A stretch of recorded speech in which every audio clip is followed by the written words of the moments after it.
All right, let's start with blood bank review, Immunohematology Part 1. Some of the terms, and as we go along, we'll be reviewing some of the terms that go with blood bank.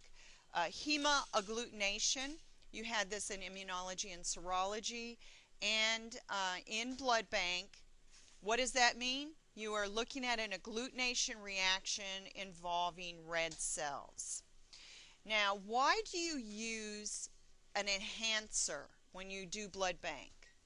What is the purpose of using LIS or enhance, any one of those when you're doing a screen, or to do what? To bring it out. But why? Why do you got to bring it out? What does it do? Well, remember, those electrical forces will keep those reactions from occurring unless you have something that is of low ionic strength. So what it does is it reduces that tension, so to speak, around the red cells so that that antibody can actually attach. No, not a capsule, say the zeta potential, they'll use that. It's in here, but I thought I'd throw it out there and see how many of you could remember that. So remember that with agglutination, you do have two steps, just like in serology we went over this. You have first, the antigen-antibody binding. Then you have to have that antigen-antibody binding with multiple antigen-antibody sites to make a lattice so that you can visually see this. Now, grading of the reaction is very important. If you're using tubes, you should follow your grading protocol, 4+ being the strongest to 1+, of course, being the weakest. Some labs even do 1+, they'll put 1+ with a little W on the top, 4+ strong, so they'll go 4+ with an S. That means that that whole clump sticks together and does not come apart when you shake the tube. That is a 4+ strong reaction. And you can see here too, 2+ weak, does this say? No, 2+ strong, and they're not using the 2+ weak. I think that was probably an old term. Then you also have your mixed field, and when we talked about the guy that got that ABO incompatible blood, if the gal's doing blood bank over there, when they retyped him during the typing procedure, what they saw was a mixed field. What does that mean? Is some are clumped and some were not. And right away that should make you say, there must be two populations of cells here. And in that case, that's what it was. The guy had that ABO incompatible blood circulating plus his own. So he had two different cell types, cell populations. The two method for...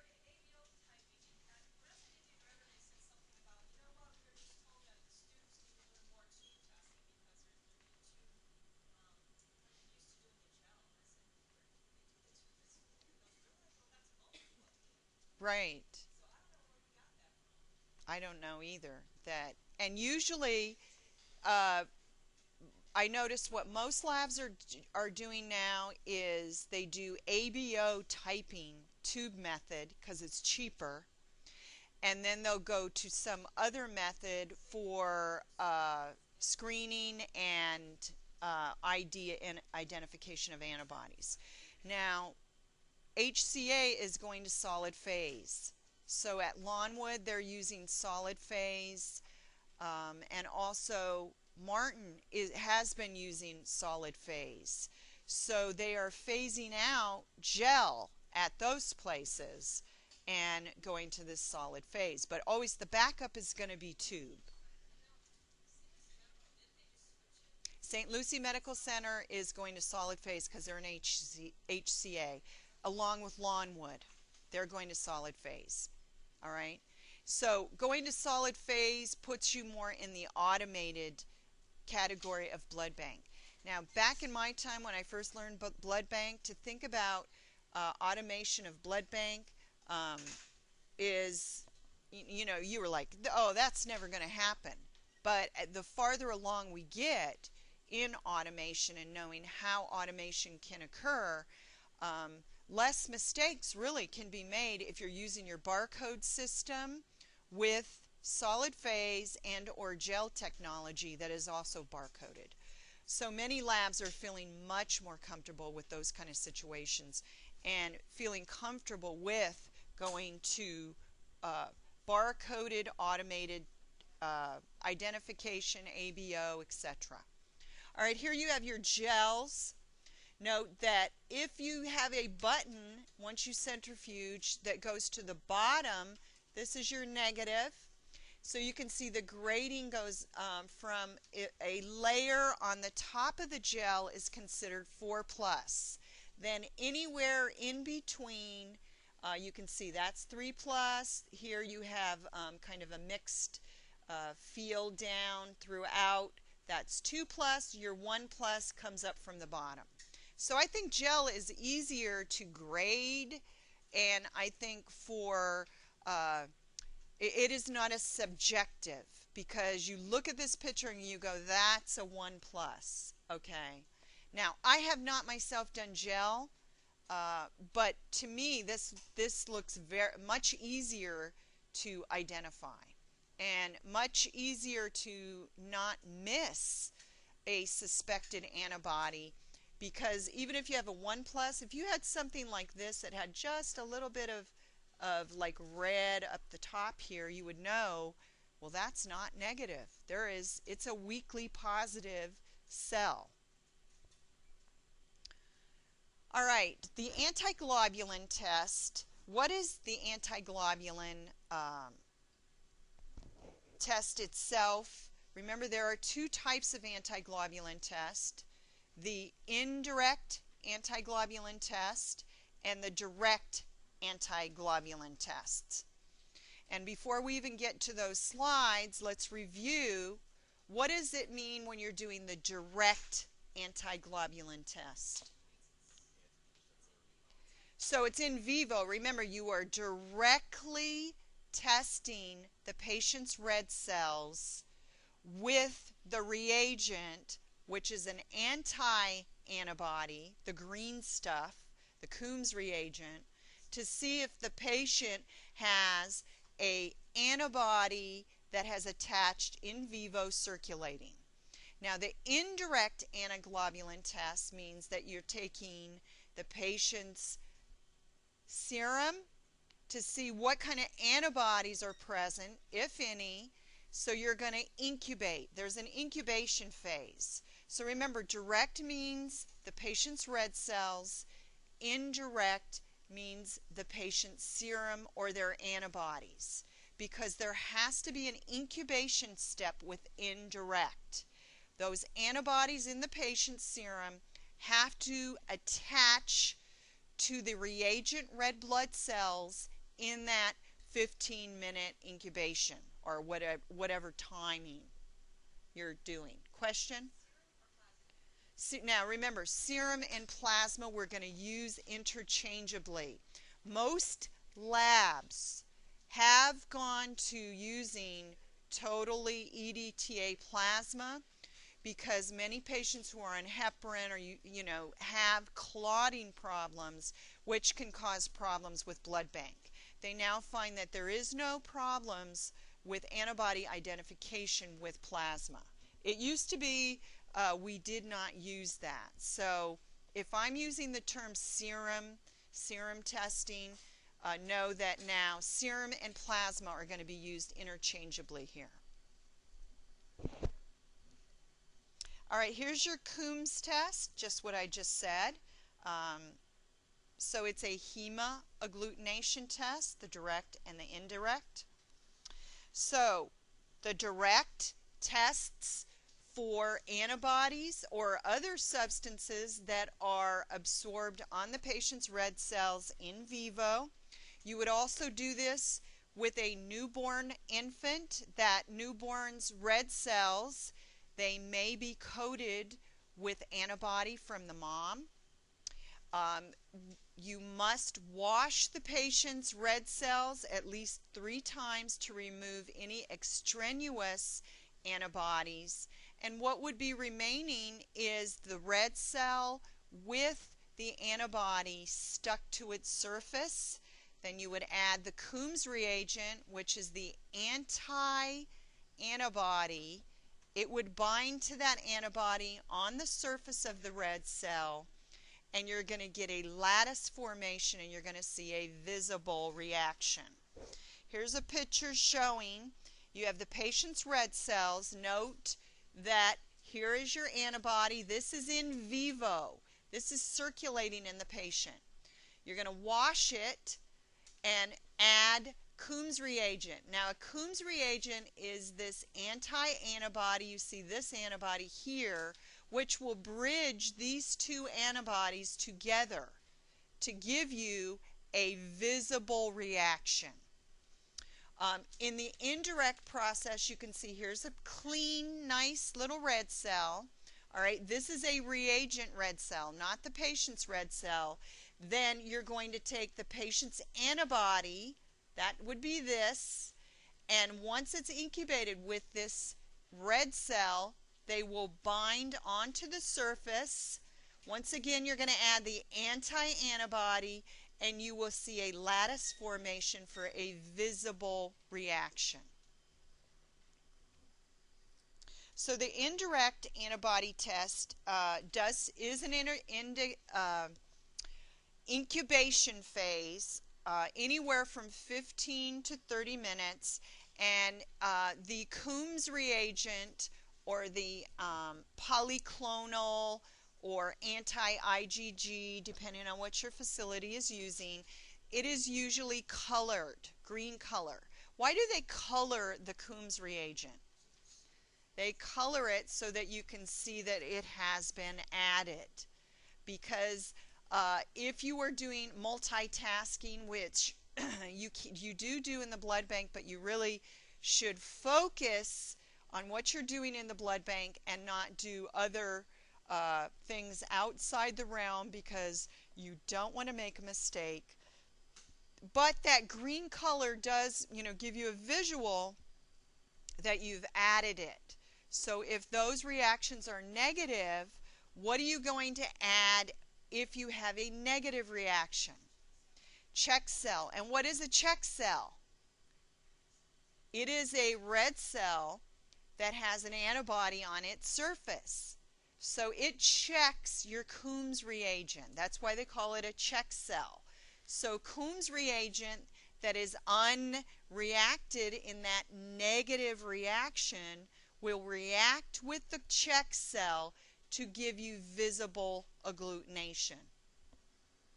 And that should always be done if you have a negative reaction. Now, an antibody potentiator, what is that? We use Lys, PEG, and even albumin.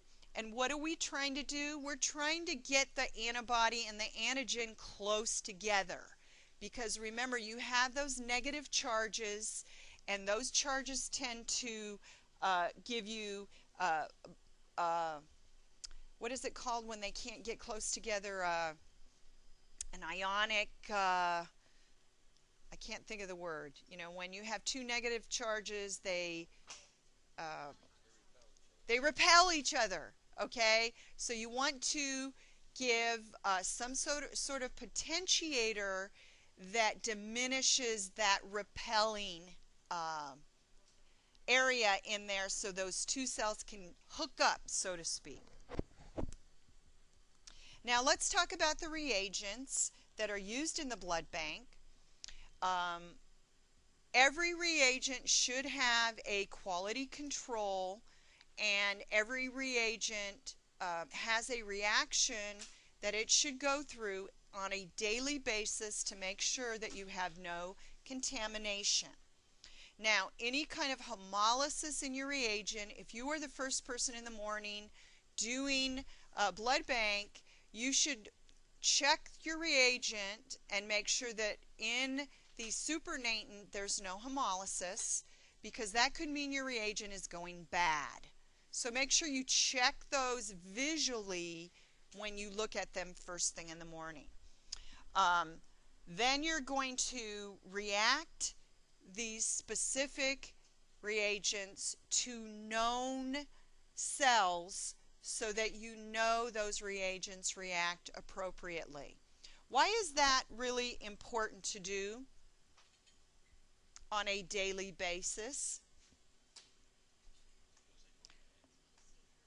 Well, come on, guys. How do you know if a reagent is good?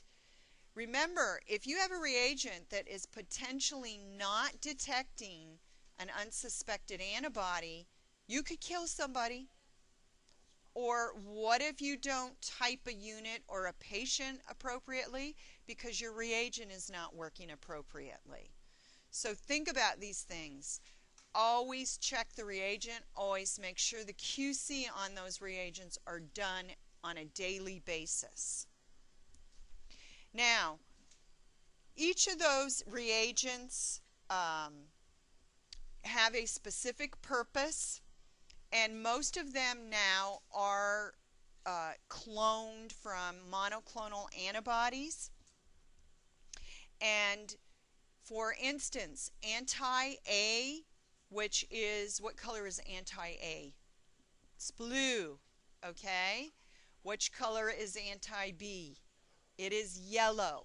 So once again, you have a dye in those particular reagents, so you know you've added them. They all come from a monoclonal cell line. Do you guys know what that means, monoclonal?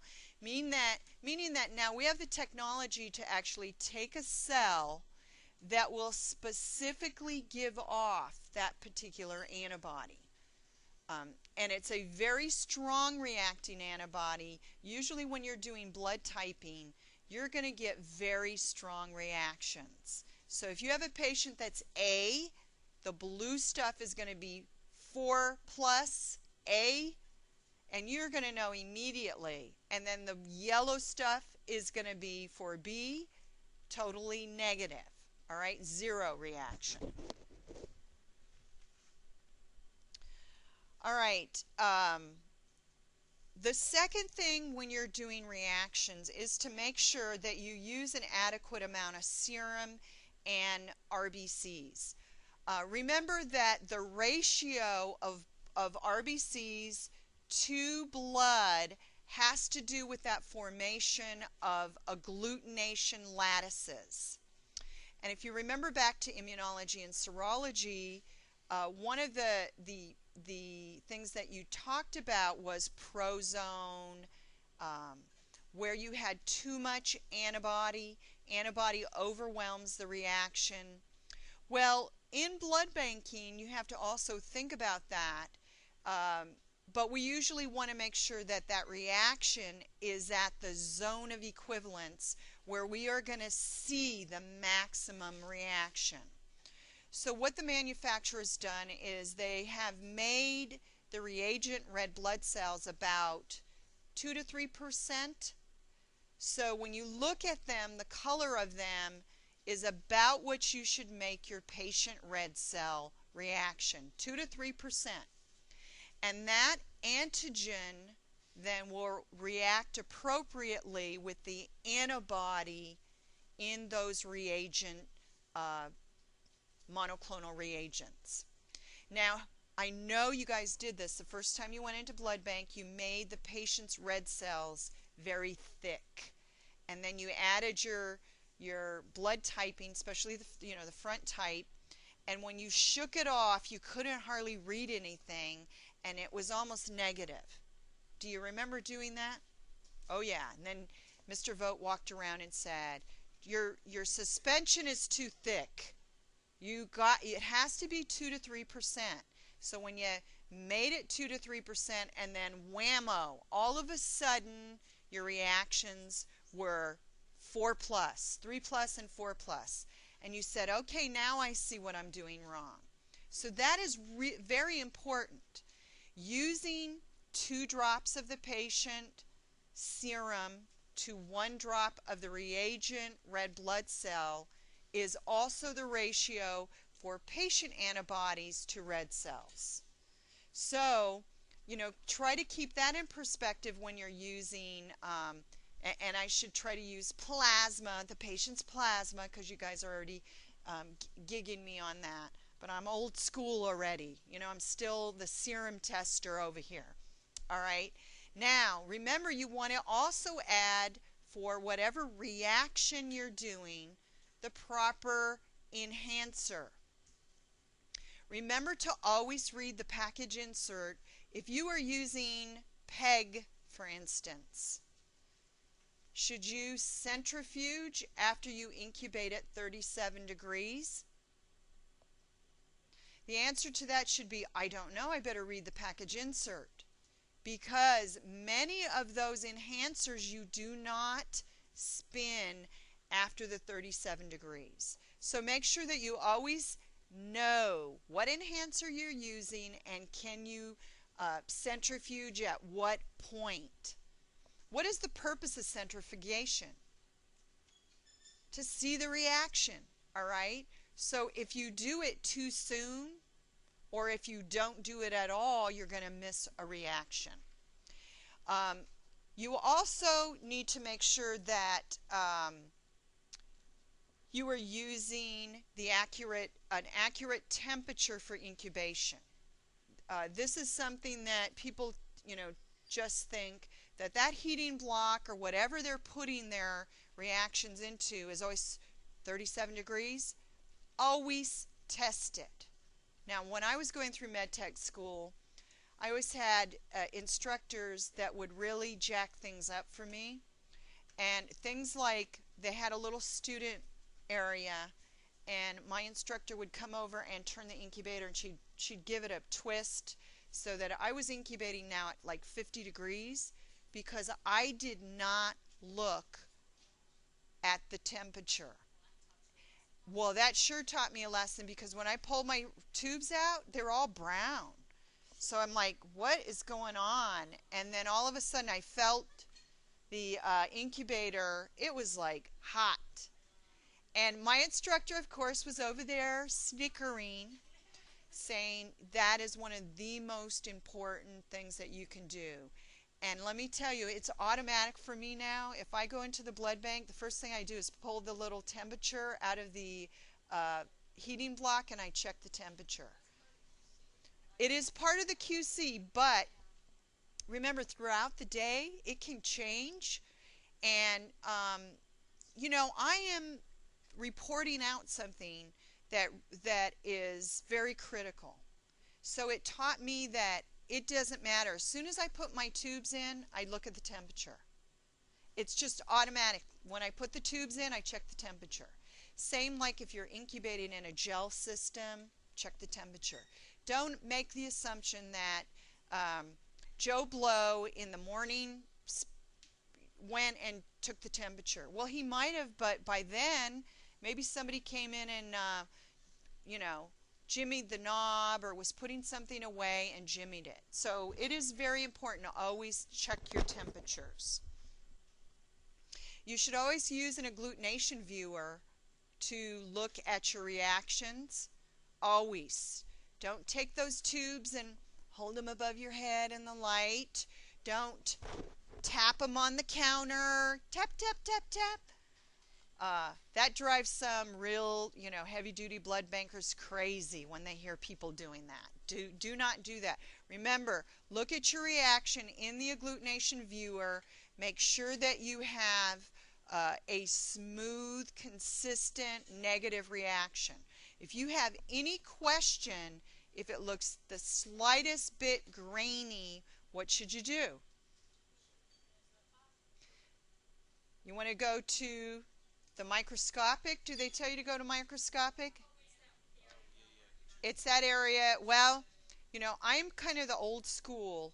If I see it grainy at all, I call it 1+. It's 1+. If I see the minutest grains, then I'll call it 1+. I like to then go to the microscope only because I was trained on the microscope. I have tried to get away with it, get away from it. I do not look at all my negative reactions anymore. I do not. But there's a fine line when I see a little grainy reaction. I like to stick it on that microscope and see, are they clumped? Is this a true reaction? And usually, if I'm seeing it with my eyeballs, it is a true reaction. And that's what I would not call that positive. But that is where then looking under the microscope is going to get you in trouble. Okay? And that's where if they look negative when you are actually reading those tubes, they're smoothly coming off the button, it is negative. If you see just the slightest grain or the way the little cell button chips off and it doesn't look quite the smoothness that it should be, then look under the microscope. All right?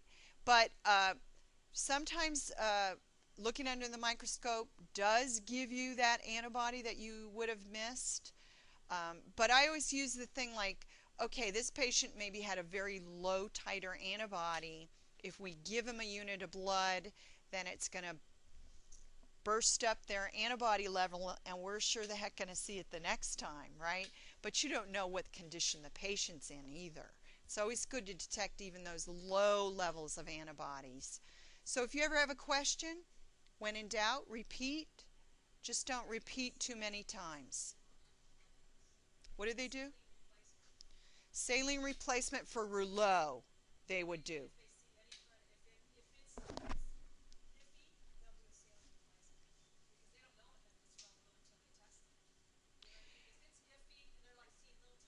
Yeah. So what do? They take and add it to the reaction. So they're kind of diluting it, maybe. So they've already got the green stuff in the tube, and they're looking for that reaction, and maybe there's way too much antibody, and you're giving rouleau or too much. Right. But see, when you wash during the Coombs phase, you're washing in your cell washer, that should adequately wash any excess protein. Wow. See, I've never heard of doing that.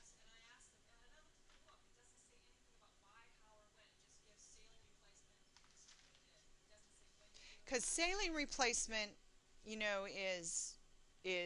mean, if you're already washing the red cell, and like say a patient has a very weak A1B back typing, sometimes just leaving it in the rack, let it sit in the rack for 10 or 15 minutes while you're doing something else, recentrifuge, you can see a reaction. Because as people get older, sometimes they lose that back typing. But I can't see that. Right. No subtype. Yeah. Okay. All right. So when we do compatibility testing, what are we doing? We are basically doing an ABO, an RH, a back type. We are then screening the patient for an antibody screen. We are screening them for unsuspected alloantibodies. Unsuspected red cell alloantibodies, okay? Then we will need to find an appropriate unit that is compatible. Now this is where we're getting into the 21st century because many labs now do immediate spin cross matches. And what are they testing for? A major ABO discrepancy.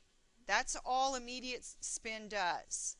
So when can you use immediate spin? When the patient has a negative antibody screen, then you can use an immediate spin or an electric cross match or electronic cross match.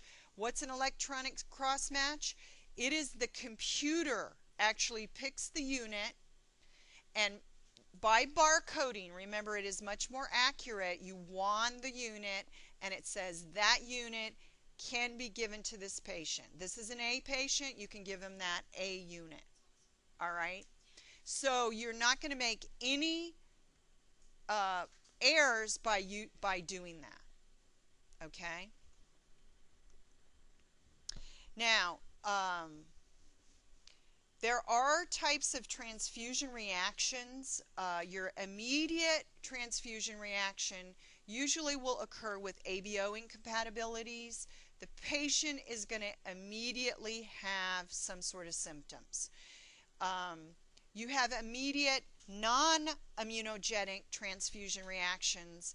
That can be like somebody who's allergic to citrus, that was given a unit of blood that has citrate, or that CPDA has a citrate derivative in it. As soon as you start dripping that blood in, the patient has hives.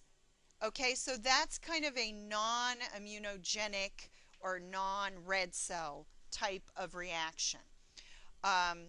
Delayed transfusion reaction is one that there are patients who have unsuspected alloantibodies, but they are in very low titer. And they may be those antibodies that you just do not detect when you're screening the patient. So what happens, you give them a unit of blood, and then about 2 weeks later, they come back into the hospital and they're all jaundiced. That is delayed, because it means over a period of time then that antibody began to develop, and what happened, they actually hemolyzed all those cells that they were given. So that is delayed, so it happens later. Now, why do you give a transfusion? Of course, the main thing is to restore the oxygen carrying capacity. The blood bank that I did a lot of training in, the supervisor there was very good, and she said a 1-unit transfusion is not worth anything. Usually a 2-unit cross-match is a cross-match or a transfusion that is going to give the patient the more bang for their buck. So if you only need 1, you really didn't need it. You should do at least 2. All right, and that depends too on your transfusion service and how and why patients are getting transfusion. Remember that they do look at these in the hospital. There is committees where a physician gets together, and the pathologist is part of that, and usually the supervisor is part of that, and they look at who is being given a transfusion. All right, who, why, and how much. To give plasma factors, if you're giving FFP, then you want to help restore coagulation. So there is various products that can be given for coagulation purposes only. And we're going to talk about that in more detail. You can also give platelets to restore numbers of platelets, and you can also give granulocytes if need be. So depending on what the patient's problem is, then the appropriate transfusion material will be given. And many times in the lab, it is up to the person in the blood bank. If you questioned, well, why is this patient that has a 12-gram hemoglobin, why are they giving him a unit of blood? It is good to question that. Call up the floor and go, this patient has an adequate hemoglobin and hematocrit. Why does the doctor want this patient transfused? And then they might look through the chart and go, oh, he said only if the patient's hemoglobin drops below 9 are we to give this unit. Thank you for calling. So that could have been an error. This patient could have got that unit. So especially in the blood bank, do not hesitate to question what is being ordered and why. And think through those things. Remember, there's a lot of critical thinking going on in the blood bank. Why is a patient getting this? If a patient is being given plasma, why are they giving it? Maybe to bring up their PT-INR. Maybe they came in through the ER and they're bleeding. They've got a GI bleed. They drew their blood. They found the PT-INR was like their PT was 35 seconds. Their INR was 6, which you know the patient's going to bleed. Okay? So what is the first thing you need to do? Restore the coagulation factors. You know, is the patient on Coumadin? What is going on? Get those coagulation factors in check so the patient stops bleeding. Then if you need to add red cells on top of that, do that. So look in the system, and with the computer now you have the ability to look in there and see what's going on. Now you probably remember this circumstance. This was a case of a botched transplant, excuse me. This girl was given multiple organs. It was heart and lung transplant. She was given completely the wrong ABO type. Yes, I mean, that was absolutely unbelievable that that could occur. I mean, that was awful because once they gave her those organs, she went into, of course, a anaphylactic type of reaction, and when they found out what the problem was, they immediately removed those organs and gave her organs that were compatible, but by that time she had already gone through, you know, renal shutdown, and it was awful because it was a very young girl. So giving ABO type specific should be a #1 priority. And if any of you go on in your careers to do more things with transfusion medicine, you can go on and do things that have to do with transplant. That's a whole nother area of blood banking, much higher level. All right, now the FDA regulates all of blood bank reagents and all blood bank material. Remember that blood cannot be sold. Blood is big business, but blood itself is not sold. I always have people ask me that. Well, then how come they charge us so much? They are not charging you for the blood.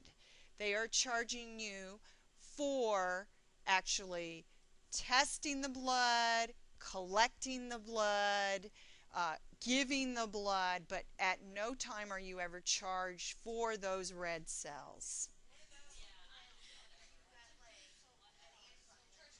Now, if you haven't,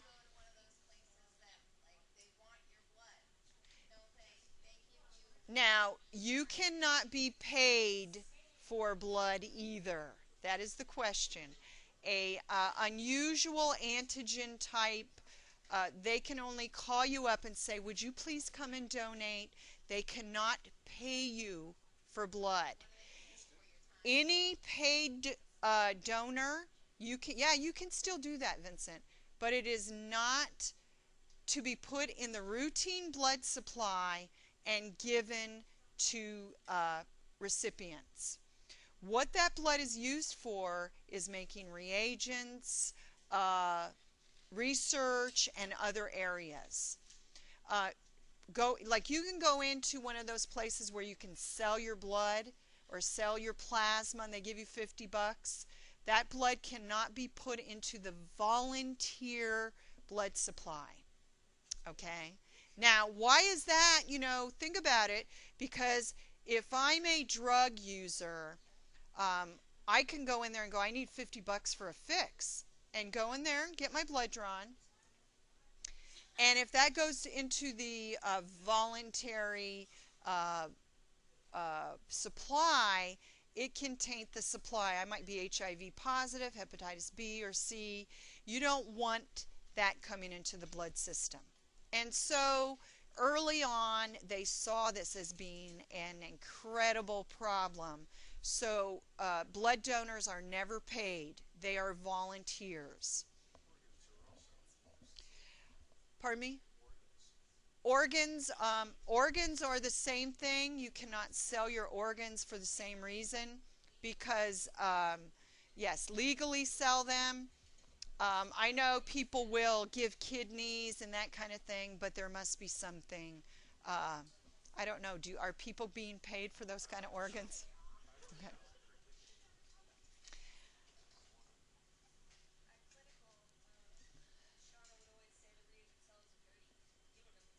The reagent cells are dirty.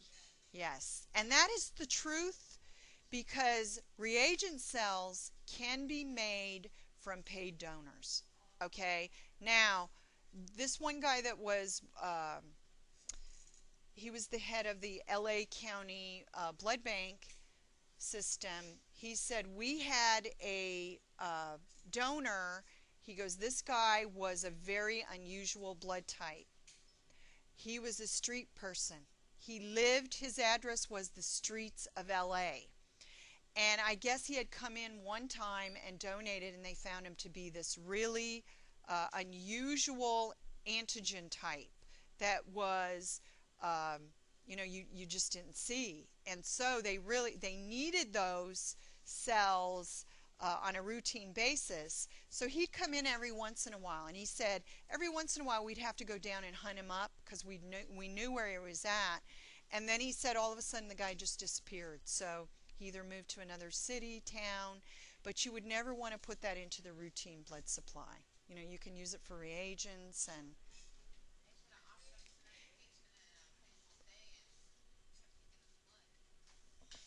now, polyclonal antisera, we know polyclonal means that it has a lot of different clones of B, meaning that you are making different antibodies and it's put into that particular reagent.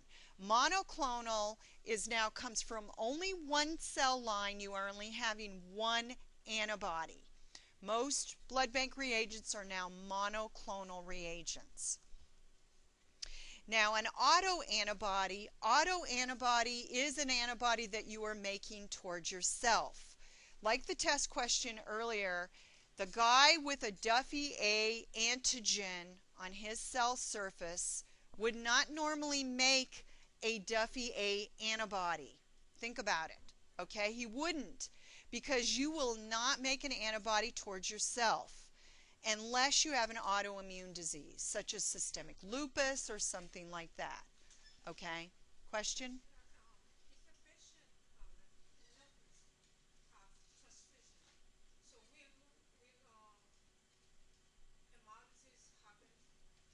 Patients with systemic lupus have different types of antibodies, all right?